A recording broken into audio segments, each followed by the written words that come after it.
1 million years ago, a bolt of lightning struck a tree. The tree caught fire, and an ancient human standing nearby did something no other creature had ever done. They moved toward it, not away. That single moment of curiosity changed every human life that followed. But how it actually happened, and how long it really took, is far more fascinating than any story. Let's start with what scientists actually know. Fire was not discovered once. It was not a single eureka moment in a single location. Fire was discovered independently multiple times by different groups of early humans in different parts of the world. And the process from first encountering fire to fully controlling and making it took hundreds of thousands of years. So let's go back to the very beginning, to the oldest evidence ever found. Wonderwork Cave in South Africa. Inside this cave, scientists found remnants of burned bone and burned plants, dating back approximately 1 million years, making it the oldest accepted evidence of early humans using fire anywhere on Earth. But here is the important question. Were they making that fire, or just using a natural fire they found? Scientists believe the answer is, they found it first. They did not make it.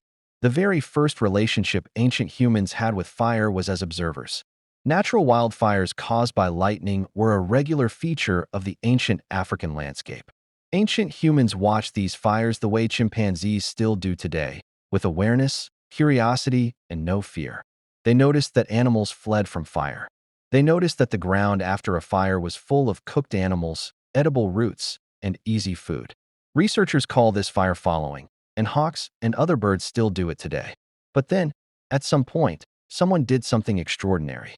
They picked up a burning branch, and they carried it back to their group. This was the first step, not making fire, keeping it. Keeping a fire alive requires constant attention, feeding it fuel, protecting it from wind and rain. Ancient humans became expert firekeepers long before they became fire makers.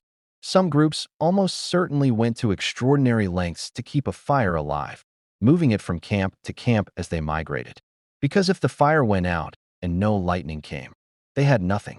Now let's talk about the oldest evidence of humans actually making fire.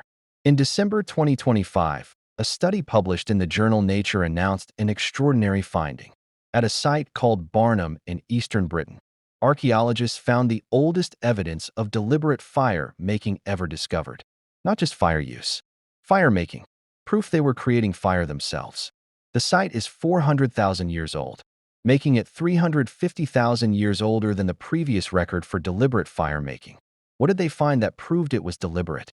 Iron pyrite, a mineral that does not naturally occur. Someone deliberately collected it and brought it to the site because they knew what it could do.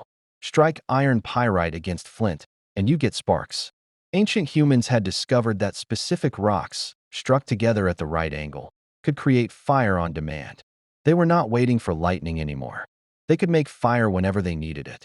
Another method they developed was friction fire, rubbing dry wood together until the heat generated ignited the surrounding tinder. Both methods required specific knowledge, specific materials, and significant skill to execute.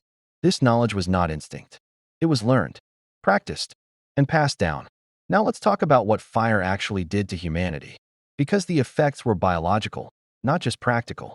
The first and most immediate effect was warmth.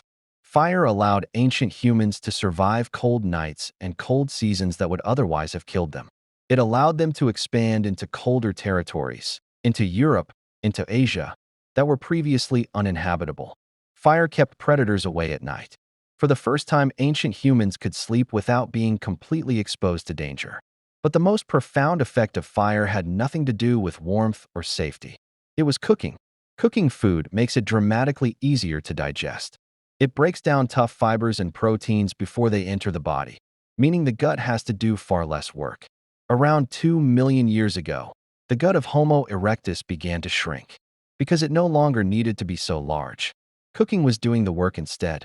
The energy saved from digestion was redirected somewhere else, to the brain. Scientists call this the cooking hypothesis. The theory that cooking food, made possible by fire, directly fueled the dramatic increase in human brain size over millions of years. Fire may have literally built the human brain. Fire also extended the day.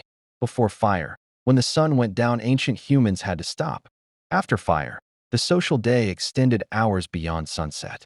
Those extra hours around the fire are where storytelling was born, where music developed, where human culture took its first real shape. Fire also hardened wood for better spears. It was used to harden clay into the world's first pottery. Ancient humans even used fire to drive herds of animals off cliffs, engineering the hunt rather than just participating in it. Fire was not just a discovery, it was a technology, the first technology in human history.